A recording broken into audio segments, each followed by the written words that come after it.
Hi, this is Sidra Zubair and you are watching GRAPS Pharmacology with Dr. Sidra Zubair. In our lecture number 2 of anti-epileptic drugs, we are going to discuss about the neurotransmissions of glutamate and GABA neurotransmitters. दो neurotransmitters हमारे involve होते हैं जिसके balance out होने की वजह से seizures हो सकते हैं. कौन कौन से हैं? ग्लूटामेट एक्साइटेटरी न्यूरोट्रांसमीटर्स है, राइट. अगर इसका लेवल बढ़ेगा बॉडी में तो सीजर्स हो सकते हैं. नेक्स्ट हमारे पास है गाबा न्यूरोट्रांसमीटर्स इनहिबिटरी न्यूरोट्रांसमीटर्स है. अगर इसका लेवल कम होगा तो सीजर्स होंगे. पहले हम नॉर्मल फिजियोलॉजी डिस्कस करते हैं, देन हम पैथोफिजियोलॉजी डिस्कस करेंगे एंड देन हम ड्रग्स डिस्कस करेंगे. सबसे पहले हमारे पास हम डिस्कस करते हैं ग्लूटामेटर्जिक पाथवे. ग्लूटामेटर्जिक पाथवे क्या है? Excitatory pathway, right. अगर एक्साइटेशन ज्यादा होगी, इनहिबिशन नहीं होगी तो लीड करेगा सीजर्स पे. कैसे वो हम डिस्कस करते हैं. ये है हमारा प्री गैंग्लियन और ये है हमारा पोस्ट गैंग्लियन. प्री गैंग्लियन में हमारे पास दो चैनल्स होते हैं और एक है सोडियम चैनल, एक है कैल्शियम चैनल. लेकिन प्री गैंग्लियन में जो चैनल्स है सोडियम एंड कैल्शियम वो है वोल्टेज गेटेड आयन चैनल, जबकि पोस्ट गैंग्लियन में हमारे पास है ligand gated ion channel. This is voltage gated ion channel and this is ligand gated ion channel. दोनों में डिफरेंस क्या है? डिफरेंस ये है जैसे ही within the neurons voltage बढ़ेगा तो ऑटोमेटिकली ये चैनल्स खुल जाएगा और जो भी आयन होगा उसका इन्फ्लक्स इनसाइड द न्यूरॉन्स बढ़ जाएगा, राइट. जबकि लाइगेंड गेटेड आयन चैनल में क्या होता है? लाइगेंड गेटेड आयन चैनल्स में कोई भी लाइगेंड लाइक जैसे ही ग्लूटामेट रिलीज होगा वो आके इस चैनल से बाइंड करेगा और चैनल्स ओपन हो जाएगा और जो भी आयन होगा उसका influx inside the neurons increase हो जाएगा, राइट. सबसे पहले हमें पता होना चाहिए कि चैनल्स किस टाइप के होते हैं, voltage gated and ligand gated, right. अब हम स्टार्ट करते हैं ग्लूटामेटर्जिक पाथवे. ग्लूटामेटर्जिक पाथवे में सबसे पहले एक्शन पोटेंशियल जनरेट होगा. एक्शन पोटेंशियल जनरेट हुआ, राइट. एक्शन पोटेंशियल जनरेट होगा तो voltage within the neuron increase हो गया.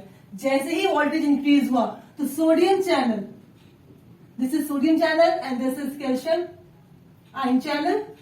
जैसे ही voltage increase, action potential generate हुआ, वोल्टेज जैसे ही इंक्रीज हुआ तो वोल्टेज गेटेड आयन चैनल्स क्या हो जाएंगे? वो खुल जाएंगे और सोडियम का इनफ्लक्स इनसाइड द न्यूरॉन्स बढ़ जाएगा, राइट.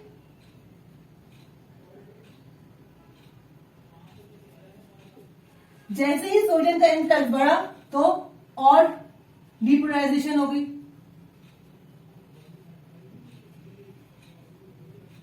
डिपोलराइजेशन हो गई, वोल्टेज और बढ़ा तो फिर क्या होगा? कैल्शियम का influx inside the neuron increase होगा. Calcium ions, right. जब कैल्शियम आयन का influx inside the pre ganglion increase होगा तो कैल्शियम क्या करता है? कैल्शियम जो है वेसिकल्स को, उस वेसिकल्स को जिस वेसिकल्स में ग्लूटामेट स्टोर हुआ है उसको बर्स्ट करता है. कैल्शियम क्या करता है? वेसिकल्स को बर्स्ट करने में हेल्पफुल होता है. इसके अलावा वेसिकल्स के अराउंड एक प्रोटीन होती है जिसको हम कहते हैं SV2A protein, synaptic vesicles protein, जो कि फ्यूजन करवाती है इन वेसिकल्स का, सही है. तो वेसिकल्स जो बर्स्ट होते हैं वो दो रीजन की वजह से, एक कैल्शियम के इन्फ्लक्स की वजह से, कैल्शियम का इन्फ्लक्स वेसिकल को बर्स्ट करेगा. इसके अलावा SV2A प्रोटीन वो भी वेसिकल्स को बर्स्ट करेगी. वेसिकल दोनों बर्स्ट हो गए, ग्लूटामेट रिलीज हो गया. Glutamate, right. क्या हुआ है इसमें? एक्शन पोटेंशियल जनरेट हुआ है. जैसे ही एक्शन पोटेंशियल जनरेट हुआ तो वोल्टेज बढ़ा तो voltage gated sodium channels open हो गए. चैनल्स ओपन हुए, सोडियम का influx inside the neuron increase हुआ, देन डिपोलराइजेशन और हुई और वोल्टेज बढ़ा. इंक्रीज हुआ तो कैल्शियम आयन का level, calcium voltage gated ion का लेवल इंक्रीज हुआ और क्या हो गया? कैल्शियम आयन का influx inside the pre ganglion increase हो गया. जैसे ही कैल्शियम आयन का इनफ्लक्स इंक्रीज होगा तो जो वेसिकल्स होंगे वो बर्स्ट होंगे. कैल्शियम क्या काम करवाएगा? कैल्शियम वेसिकल्स को बर्स्ट करेगा और वेसिकल्स को जिसमें जो है ग्लूटामेट स्टोर हुआ है।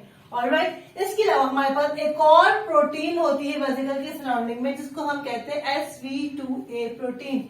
SV2A प्रोटीन क्या करती है? SV2A प्रोटीन जो सिनेप्टिक वेसिकल की प्रोटीन है जो कि वेसिकल्स को बर्स्ट करने में हेल्पफुल होती है। इसके अलावा जैसे ही कैल्शियम ने और SV2A ने वेसिकल्स को बर्स्ट किया, ग्लूटामेट रिलीज हो गया। एक्सोसाइटोसिस में ग्लूटामेट का लेवल इंक्रीज हो गया। जैसे ही एक्सोसाइटोसिस में ग्लूटामेट का लेवल इंक्रीज हो जाएगा तो वो ग्लूटामेट बाइंड करेगा पोस्ट गैंग्लियन के साथ। पोस्ट गैंग्लियन में प्रेजेंट है लाइगैंड गेटेड आयन चैनल। जैसे ही ग्लूटामेट रिलीज होगा वो पोस्ट गैंग्लियन के रिसेप्टर के साथ बाइंड करेगा। पोस्ट गैंग्लियन के रिसेप्टर हमारे पास दो रिसेप्टर प्रेजेंट है, वो है ligand gated ion channel. Ligand gated ion channels क्या होते हैं? लाइगैंड गेटेड आयन चैनल्स ये होते हैं कि जैसे ही कोई लाइगैंड रिलीज हो रहा है, जैसे यहाँ पे फॉर एग्जाम्पल ग्लूटामेट, वो क्या करेगा? वो आके बाइंड कर जाएगा। जैसे ही लाइगैंड बाइंड करेगा चैनल्स ओपन हो जाएंगे। यहाँ पे वोल्टेज गेटेड था, जैसे ही वोल्टेज का लेवल बढ़ रहा है चैनल्स ओपन होगा। यहाँ पे लाइगैंड गेटेड, जैसे ही लाइगैंड आके बाइंड करेगा तो चैनल्स ओपन हो जाएगा और इनफ्लक्स कैटायन का influx inside the post ganglion increase करवाएगा। अब ये दो रिसेप्टर हैं कौन से? एक है AMPA रिसेप्टर और एक है NMDA रिसेप्टर। AMPA NMDA दोनों कैटायन के लेवल्स को इंक्रीज करते हैं। AMPA stands for alpha amino 3 hydroxy 5 methyl 4 isoxazole propionate। बहुत लंबा नाम है इसलिए शॉर्ट फॉर्म में सही है AMPA। नेक्स्ट हमारे पास NMDA, शॉर्ट है N methyl D-aspartate। ये दोनों क्या करते हैं? ये दोनों कैटायन का influx inside the post ganglion increase करते हैं। जैसे ही लाइगैंड आके AMPA और NMDA के साथ बाइंड करेगा तो फौरन से क्या होता है? चैनल्स ओपन हो जाएगा। AMPA इंक्रीज करवाएगा सोडियम एंड पोटेशियम का इनफ्लक्स कैटायन, राइट। जबकि NMDA रिसेप्टर जो है वो कैल्शियम, सोडियम एंड पोटेशियम का लेवल इंक्रीज करवाएगा। ऑलराइट, जैसे ही कैटायन का लेवल इंक्रीज होगा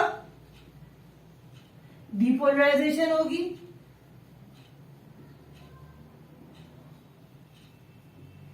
डीपोलराइजेशन होगी तो एक्शन पोटेंशियल जनरेट होगा। एक्शन पोटेंशियल जनरेट होगा तो कॉन्ट्रैक्शन होगी और अगर कॉन्ट्रैक्शन स्टॉप नहीं होंगे तो सीजर्स हो सकते हैं।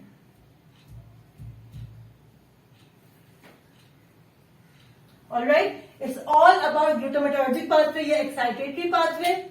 अब हम बात करेंगे इनहिबिटरी पाथवे। इनहिबिटरी पाथवे में हमारे पास है गाबार्जिक पाथवे। गाबार्जिक पाथवे में ग्लूटामेट जो है वो प्रिकॉर्सर है गाबा का। सही, गाबा बन गए, वेसिकल्स में स्टोर हो गए और जैसे ही वो रिलीज होते हैं एक्सोसाइटोसिस में तो गाबा का लेवल इंक्रीज हो गया। एक्सोसाइटोसिस में गाबा रिलीज हुए। गाबा रिलीज होने के बाद वो बाइंड करेगा post ganglion. This is pre ganglion and this is post ganglion, right. Pre ganglion से जैसे ही गाबा रिलीज हुआ उसने बाइंड करना है जाके पोस्ट गैंग्लियन के गाबा ए रिसेप्टर के साथ। ये गाबा ए रिसेप्टर है। जैसे ही गाबा रिलीज होके बाइंड करेगा गाबा ए रिसेप्टर की साइड, जो चैनल है लाइगैंड गेटेड आयन चैनल वो ओपन हो जाएगा और क्लोराइड आयन का influx inside the post ganglion increase हो जाएगा, राइट। यहाँ पे कैटायंस का इनफ्लक्स इंक्रीज हो रहा था। कैटायन की वजह से जो है वो पॉजिटिव लेवल्स बढ़ रहे थे।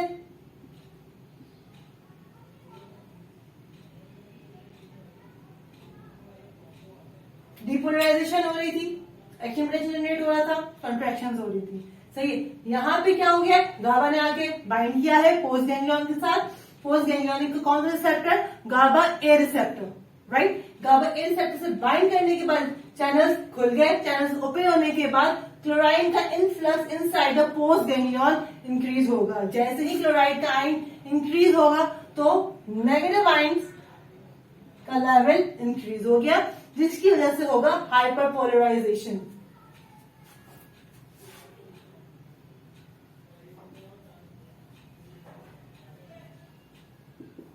हाइपरपोलराइजेशन होगी तो एक्शन पोटेंशियल डिक्रीज हो गया, सही है, रिलैक्सेशन हो गई एंड नो मोर। अगर सीजर्स हो रहे हैं तो अगर हम कोई भी ऐसी ड्रग देंगे जो हाइपरपोलराइजेशन करवाएगा तो सीजर्स उससे क्या हो जाएंगे, स्टॉप सीजर्स। राइट, हम एक बार इसको और रिपीट करते हैं। गाबा पाथवे में गाबा रिलीज हुए, गाबा रिलीज होने के बाद कुछ गाबा जो है वो बाइंड करेगा पोस्ट गैंग्लियन के साथ, गाबा ए रिसेप्टर के साथ, और कुछ जो है वो रीअपटेक हो जाएगा। क्या हो जाएगा, गाबा रीअपटेक। रीअपटेक होने के बाद गाबा या तो गाबा वेसिकल में वापस से स्टोर हो जाएगा या फिर वो गाबा ट्रांसअमाइनेज उसको कन्वर्ट कर देगा, गाबा ट्रांसअमाइनेज कन्वर्ट कर देगा into succinic semialdehyde. This is all about GABAergic pathway जो inhibitory pathway है, and this is all about glutamatergic pathway जो कि excitatory pathway। इन शॉर्ट हमारे पास दो ऐसे न्यूरोट्रांसमीटर्स इन्वॉल्व है जिनका लेवल अगर चेंज होता है तो सीजर्स होंगे। अगर ग्लूटामेट का लेवल इंक्रीज होगा तो सीजर्स होंगे, और गाबा का लेवल डिक्रीज हो या फिर गाबा रिसेप्टर्स डिसफंक्शनल हो जाएंगे तो भी सीजर्स हो सकते हैं। This is our normal physiology. Then अगर ये कंटिन्यूसली रहा, मतलब एक बार होता क्या है, excitation then inhibition, excitation then inhibition, और अगर इनहिबिशन नहीं होते, गाबा का लेवल इंक्रीज नहीं होता है, गाबा रिसेप्टर्स जो है वो डिसफंक्शनल होते हैं, तो फिर एक्शन पोटेंशियल जनरेट होता रहता है और फिर सीजर कॉज करते हैं। तो इन सीजर्स को अगर रोकना है तो या तो ग्लूटामेट का लेवल डिक्रीज करना है या फिर गाबा रिसेप्टर्स जो गाबा रिसेप्टर है उसको एक्टिवेट करवा के क्लोराइड आयन का इन्फ्लक्स बढ़वाना है या फिर गाबा की क्वांटिटी इंक्रीज करवानी है। तो हमारे पास ड्रग ऑफ चॉइस क्या क्या हो सकते हैं। अगर आप लोगों ने ये अच्छे से समझ लिया है माय डियर फार्माकोलॉजिस्ट, तो आप ड्रग्स को बहुत अच्छे से समझ सकते हैं कि कौन कौन सी क्लास में ड्रग्स हो सकती हैं। सोडियम चैनल को हम इनहिबिट करेंगे या फिर कैल्शियम चैनल्स को इनहिबिट करेंगे। सोडियम चैनल्स को हमने इनहिबिट किया, डीपोलराइजेशन नहीं होगी, डीपोलराइजेशन नहीं होगी तो कैल्शियम का इन्फ्लक्स नहीं होगा, कैल्शियम का इन्फ्लक्स नहीं होगा तो वेसिकल बर्स्ट नहीं होंगे, वेसिकल बर्स्ट नहीं होंगे तो ये जो है ग्लूटामेट रिलीज हो रहा है तो ग्लूटामेट आके एएमपीए या एनएमडी के साथ बाइंड नहीं करेगा। अगर बाइंड नहीं करेगा तो फिर कैटाइन का लेवल नहीं बढ़ेगा, कैटाइन का लेवल नहीं बढ़ेगा तो डीपोलराइजेशन नहीं होगी, डीपोलराइजेशन नहीं होगी तो एक्शन पोटेंशियल डेवलप नहीं होगा, इन लास्ट कॉन्ट्रैक्शंस नहीं होंगे। नेक्स्ट क्लास ऑफ ड्रग हमारे पास क्या है, sodium channel blocker, calcium channel blockers. Again वही, अगर हम कैल्शियम के आयंस के इन्फ्लक्स को स्टॉप करते हैं तो क्या होगा, जब कैल्शियम आयन का इन्फ्लक्स ही नहीं हो रहा तो वेसिकल बर्स्ट नहीं होंगे, वेसिकल बर्स्ट नहीं होंगे तो ग्लूटामेट रिलीज नहीं होगा, ग्लूटामेट रिलीज नहीं होगा तो वो बाइंड नहीं करेगा एएमपीए और एनएमडीए रिसेप्टर के साथ, और अगर एएमपीए और एनएमडीए रिसेप्टर के साथ बाइंड नहीं करेगा तो कैटायन का influx inside the post ganglion increase नहीं होगा, कैटायन का इन्फ्लक्स इंक्रीज नहीं होगा तो डीपोलराइजेशन नहीं होगी और कॉन्ट्रैक्शंस नहीं होंगे। इसके अलावा दो ही हो गए, इसके अलावा कैल्शियम का एक सब टाइप है हमारे पास alpha two gamma subunit, वो भी जो है कैल्शियम के इन्फ्लक्स को इनहिबिट करता है। इसके अलावा हमारे पास है sp2a ब्लॉकर्स। sp2a प्रोटीन हमने डिस्कस किया था कि sp2a प्रोटीन वेसिकल्स के अराउंड जो कि फ्यूजन में हेल्पफुल होती है, तो हमें फ्यूजन्स को इनहिबिट करवाना है, फ्यूजन्स नहीं करवाने, ग्लूटामेट का रिलीज नहीं करवाना, तो हम क्या दे रहे हैं sp2a ब्लॉकर्स या इनहिबिटर्स। sp2a ब्लॉकर्स क्या करेगा, वेसिकल को बर्स्ट होने नहीं देगा और ग्लूटामेट का लेवल एक्सोसाइटोसिस में इंक्रीज नहीं होगा। इसी तरह अगर हम देते हैं एएमपीए ब्लॉकर्स या NMDA blockers, AMPA blocker NMD blockers क्या करेंगे, एएमपीए ब्लॉकर और NMDA blockers sodium, potassium, calcium का इनफ्लक्स या कैटाइन का influx inside the post ganglion increase नहीं करवाएंगे। जैसे ही कैटाइन का इनफ्लक्स रुक जाएगा, नहीं हुआ तो डीपोलराइजेशन नहीं होगी, डीपोलराइजेशन नहीं होगी तो एक्शन पोटेंशियल जनरेट नहीं होगा और कॉन्ट्रैक्शंस नहीं होगी। ये हो गए हमारे पास सारी क्लास ऑफ ड्रग किसकी, हमें इनहिबिट करना है एक्साइटेटरी पाथवे की। नेक्स्ट हम बात करते हैं गाबार्जिक पाथवे। गाबार्जिक पाथवे में हमारा मेन जो फोकस है वो क्या है, हमें गाबा के लेवल को बढ़ाना है या फिर गाबा रिसेप्टर को एक्टिवेट करना है। तो यहाँ पे हमारे पास कौन सी ड्रग्स आ रही है, या तो गाबा रिलीज हुआ, गाबा रिलीज होने के बाद हम इनहिबिट करवाएंगे रीअपटेक को, गाबा को रीअपटेक नहीं करना, एक्सोसाइटोसिस में इसका लेवल इंक्रीज रहे, गाबा का इतना ज्यादा गाबा का लेवल बढ़ेगा, जितना ज्यादा गाबा का लेवल इंक्रीज होगा बढ़ेगा उतना ही पोस्ट गैंग्लियन के साथ बाइंड करेगा और क्लोराइड आयन का इनफ्लक्स इंक्रीज करवाएगा और हाइपरपोलराइजेशन होगी और रिलैक्सेशन होगी। लेकिन अगर रीअपटेक हो जाएगा ज्यादा क्वांटिटी तो गाबा का लेवल कम हो गया, इसलिए हम देंगे गाबा रीअपटेक इनहिबिटर। रीअपटेक होने को हम रीअपटेक से हमें इनहिबिट करवाना है। इसके अलावा हम देंगे गाबा ट्रांसअमाइनेज एंजाइम इनहिबिटर। गाबा ट्रांसअमाइनेज एंजाइम क्या कर रहा था, गाबा को डिग्रेड कर रहा था इनटू सक्सिनिक सेमीएल्डिहाइड में। सक्सिनिक सेमीएल्डिहाइड में डिग्रेड नहीं होगा बल्कि रीअपटेक होने पर वापस से वेसिकल में स्टोर हो जाएगा। जब वेसिकल में स्टोर हो जाएगा तो वो फिर से रिलीज होगा और पोस्ट गैंग्लियन के साथ बाइंड करेगा। इसके अलावा last class but not the least most important class कौन सी है, गाबा एगोनिस्ट क्या करता है, गाबा एगोनिस्ट गाबा रिसेप्टर की एक्टिविटी को एनहांस करता है, प्रोमोट करता है। गाबा ए रिसेप्टर क्या करता है, गाबा रिसेप्टर के साथ बाइंड करेगा।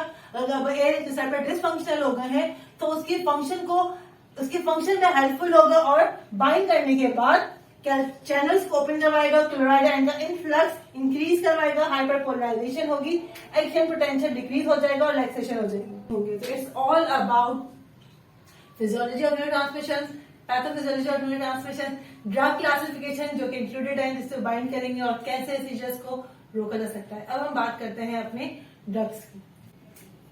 Sodium channel blocker, sodium channel blocker हमारे ड्रग है वेल्पिरोइड, फिनेटोइड, टोपिरामाइड, लेवोट्रिडीन, लेकोसामाइड, फॉस्फेनाटोइन एंड कार्बामाजिपिन। ये सारी ड्रग किसमें इंक्लूडेड है, सोडियम चैनल ब्लॉकर में।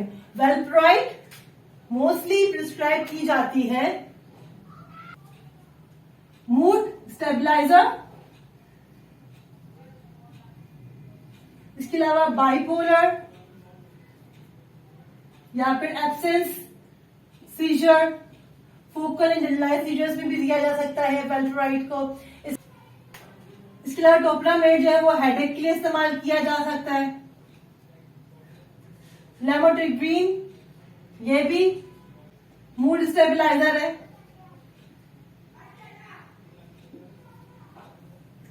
कार्बामाजिपिन वो जो है न्यूरोलॉजिया में दिया जा सकता है, राइट। जो है सोडियम चैनल ब्लॉकर। देन हमारे पास नेक्स्ट क्लास ऑफ ड्रग है calcium channel blocker. Calcium channel blocker में हमारे पास एग्जाम्पल है लेमोट्रिग्रीन की, वेल्पिरोइड की और इथोसक्सिमाइड की। लेमोट्रिग्रीन और वेल्पिरोइड जो है वो सोडियम चैनल ब्लॉकर भी है। लेमोट्रिग्रीन एंड वेल्पिरोइड वो सोडियम चैनल ब्लॉकर भी है और इसके अलावा कैल्शियम चैनल ब्लॉकर्स भी है। नेक्स्ट ड्रग है इसी में ethosuximide. Ethosuximide is just a calcium channel blockers. इसको हम दे सकते हैं एब्सेंस सीजर्स में,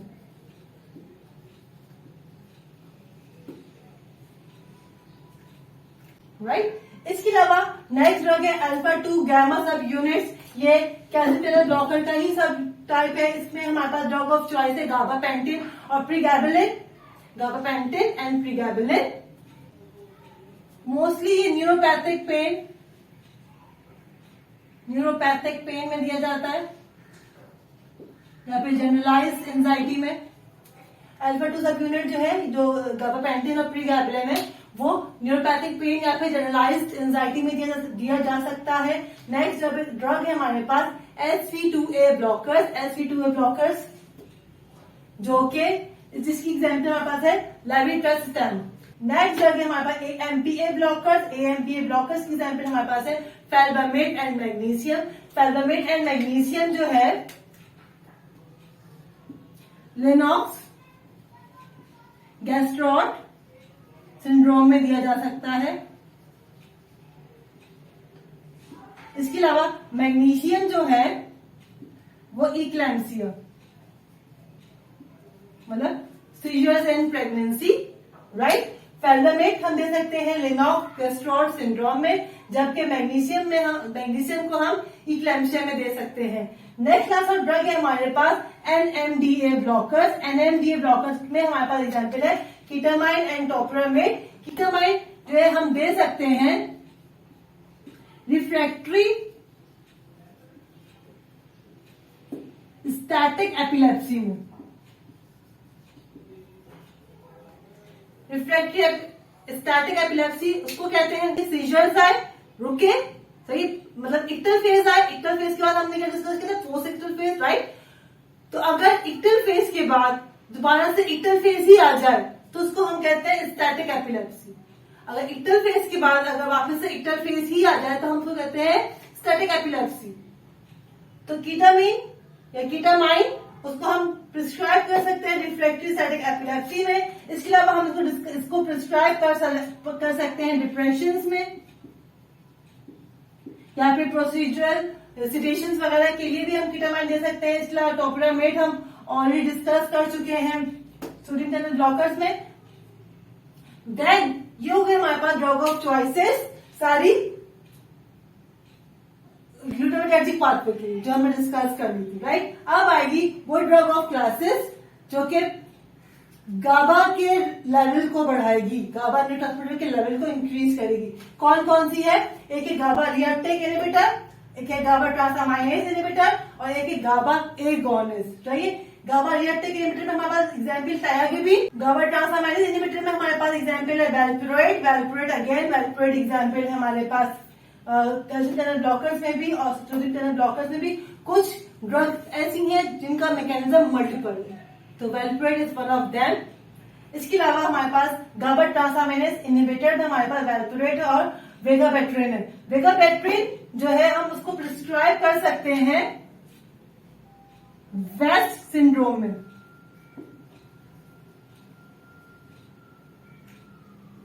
वेस्ट सिंड्रोम जो है वो इन्फेंट सीजर है, सही हो, वो एक न्यूबॉर्न या इन्फेंट का जो सीजर्स होता है हम उसको कहते हैं वेस्ट सिंड्रोम।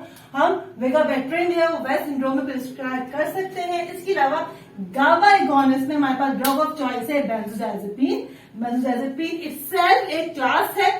इसकी हम कौन कौन सी ड्रग दे सकते हैं बेंजोडायजेपिन की? हम दे सकते हैं डायाजेपाम, लोराजेपाम एंड मिडाजोलम।